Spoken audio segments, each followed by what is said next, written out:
We cannot any longer continue to deficit spend. And when you have a congressman that 6 times Congressman Walz voted to increase the debt limit, the ceiling, 6 times, folks. Well, I'm telling you what, that's what happens. Every time a credit card comes to the house, if you open it up, you've just increased your debt ceiling, regardless of what your income is. We can't do that. We're going to end up like Greece. If we don't stop it, we need to stop it now. And the only way we can do that, Jim, is to make sure people like Congressman Walz don't go back. That they don't get back into Washington to continue their class warfare.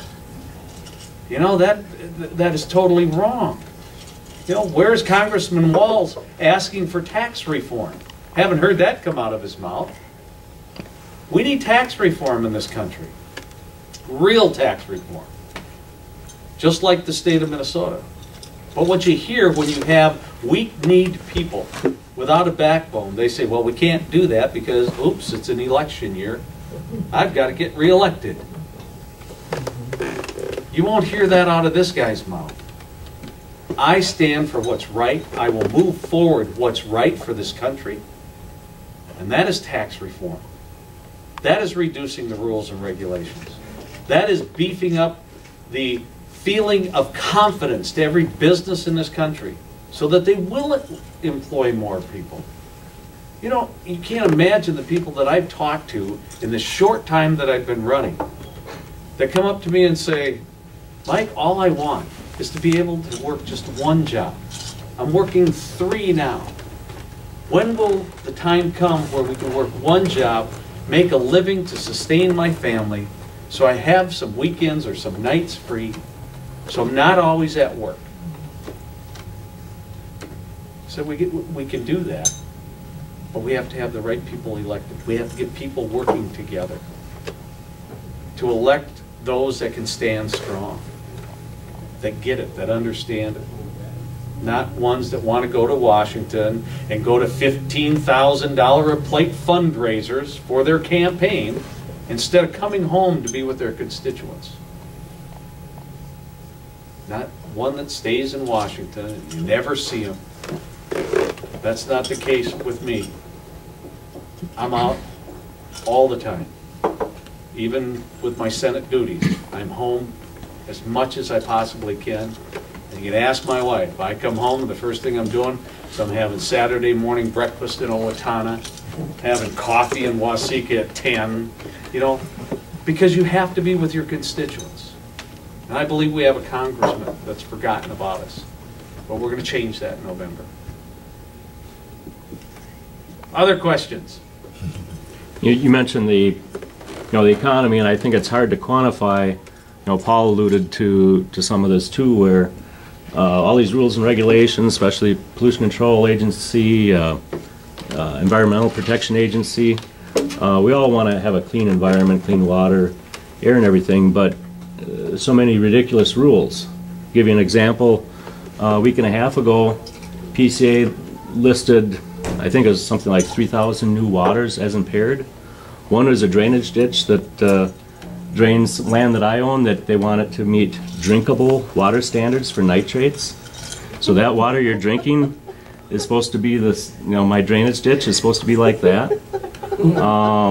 EPA had other rules as far as dust. Farmers, can't, when they combine in the fall, it has to be when it's dry. Well, that produces dust.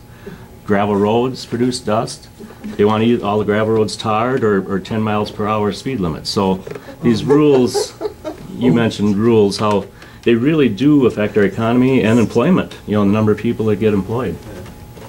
And that's what Congress, Paul, you know that's over the years, that's what legislatures have done. Why they went that route, somebody would have to research. Political just saying, cowardice. What's that? Political cowardice. Well, they want to shift it off to someone else so they don't have to be responsible for making the decision because they want to get reelected. Absolutely. And that's the only thing I can think about. They're worried about being reelected. Well, folks, I've never been that way. I mean, I didn't bring up tweaking our pensions here in the state of Minnesota because I was worried about re-election. Talk about a powder keg. You know, I think I told you about that one when I tried to tweak it by 3%. Because I know in 10 to 15 years, we know in this state alone, if we do not tweak the pensions, we will have a $60 to $80 billion unfunded mandate that somebody's going to pay for. So when I tried to do that, you know, the safety, my staff's safety was threatened. State Patrol put an armed guard at my door to my office, and then escorted Senator Gretchen Hoffman, who, by the way, is announced she's running against Cullen Peterson, and she'll be a great candidate, and I think she'll beat him. Matter of fact, I know she'll beat him. She's that aggressive. But they had to escort Senator Hoffman and I from my office, 2 armed guards, down to my committee room.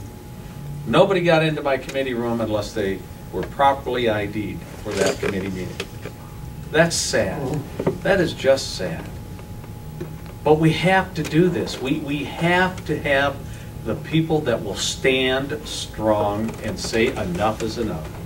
I went against our leadership. I've gone against them in some of the things that they wanted to do and said absolutely not. Don't expect me to be there because it's not right. Yes, we do have people in our own side, our own caucus, that we have to help them toe the line.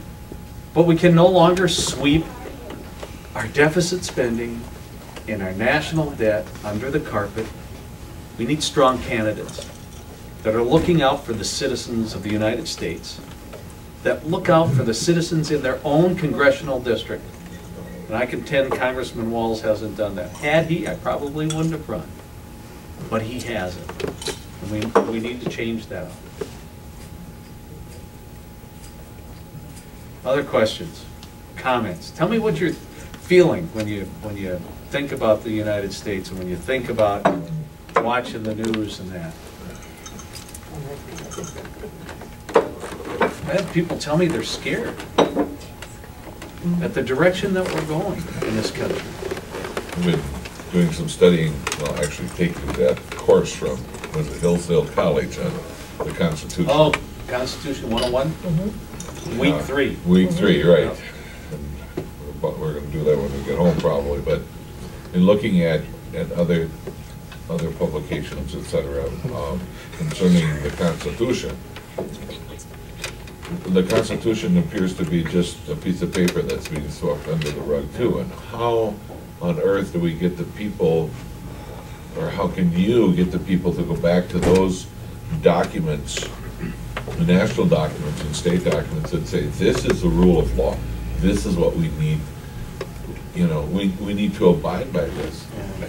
It's just, well, all I can say it's incredible. In responding to that, I want you all to think of one thing. Just think about this statement I'm going to make.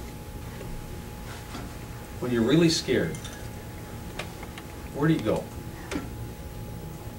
When you're a young child and they're really scared, where do they go? They run home. We have to run home to the Constitution. Many people run to their Bible. We have to bring that back, folks. This country was founded with a supreme being. Many of those founders called God. We have to bring that back home. We have to show our kids and our grandkids how stable, how important the Constitution is, how important that Bible is.